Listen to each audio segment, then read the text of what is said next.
Hello everyone and welcome back to Closet Gaming. Today we are going to take a look at Splasher. This 2D indie action platformer with a cartoony look will make you save your Splasher companions, rely on your agility and your trusty splatter cannon. Splasher features a very large speedrun element as the game has been developed in partnership with many famous speedrunners. You can get it on Steam for €11.99 or your regional equivalent. At its core, this game is your basic platformer. You move through the level and jump on platforms to proceed further, but at the same time it puts a few different spins on it.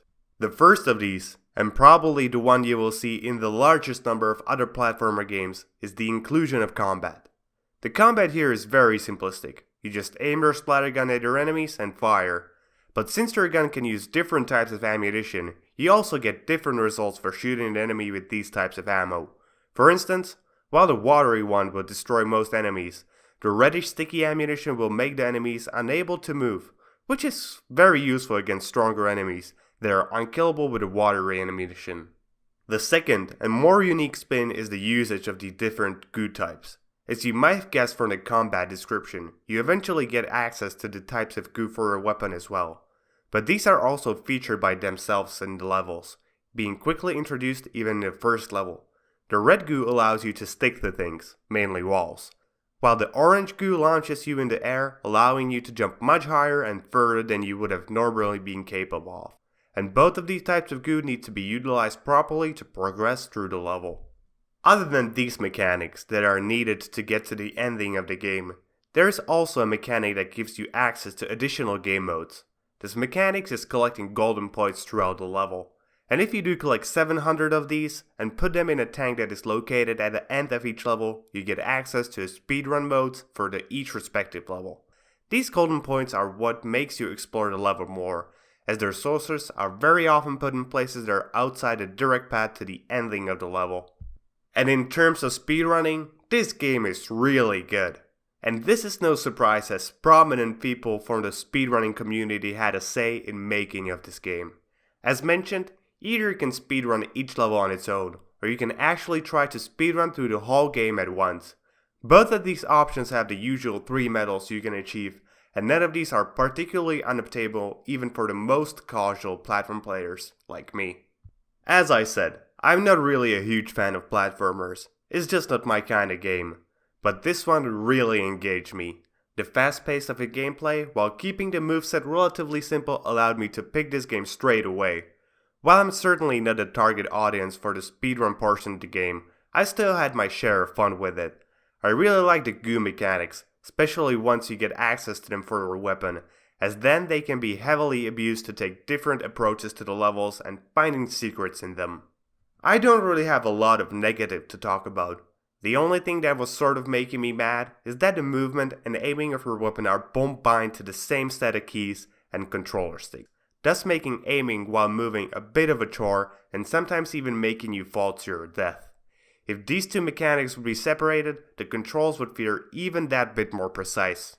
Other than this, for most casual and even most hardcore platformer players negligible issue, the game feels super good to play. Each jump when doing a jump alone feels like it went exactly where it should have. Playing in standard mode gives you a chance to play very casually and explore every single inch of each level, where the speedrun mode gives hardcore players a chance to really shine.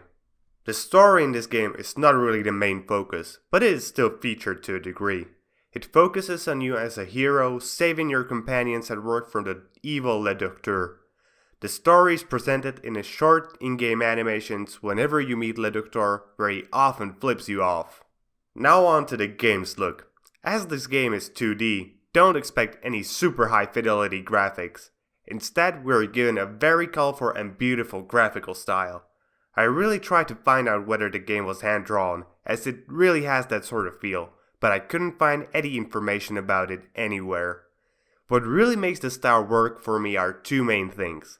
The first, and more obvious, being how colorful the game is. I'm a person who really loves colorful things, and the colors in Splasher just want almost to pop out of your monitor. Secondly, it is the fluidity of the style. Nothing really seems out of place in the game world, and that just hammers the quality of graphics even more and more. I don't have a single bad thing to say about the graphics of this game. I really find it just plain awesome. I only wish that more developers would be as good when making their games. When it comes to the music, I really feel like I should first mention the one and only thing that made me angry about it. Each time I start a game or a new level, the audio levels reset to their maximum settings, making the game incredibly loud. I had to enter the menu and just click back again and the volume would go back to my desired level straight away, but it still was really annoying. But other than that thing, the music is really high quality, as is everything else in the game. The music really isn't cheery like in some other platformers, but instills a feeling of urgency, making you want to finish the level as quickly as possible. And this really fits well with the speedrun elements of the game. As is probably obvious, the game runs well on almost any kind of hardware, being locked to 60 FPS without an option to run it higher, well, at least on my 60 FPS monitor. The only thing I feel I should mention here is that the game is clearly meant to be played on a controller. I tried both on my keyboard and on my PS4 gamepad, and it really felt much more fluid on my controller, but not unplayable on my keyboard either. Though if you want to speedrun this game, it is probably a much better idea to do it on a controller. So, in conclusion, this game is a gem. All the mechanics feel very natural, fluid, and fast-paced. The graphical style is just wonderful, and the music only extends this feeling of rush. If you're a fan of platformers or speedrunning, you should probably go and buy this game straight away. And even if you're just occasionally dip into these genres, Splasher is a really good game to play. Well, that's it for today, guys. Hope you liked the review, and if you did, please consider liking it, subscribing to my channel for more gaming reviews or news, and comment if you have something you would like to add. And if you didn't like the video, well, dislike it. See you all next time with more gaming content.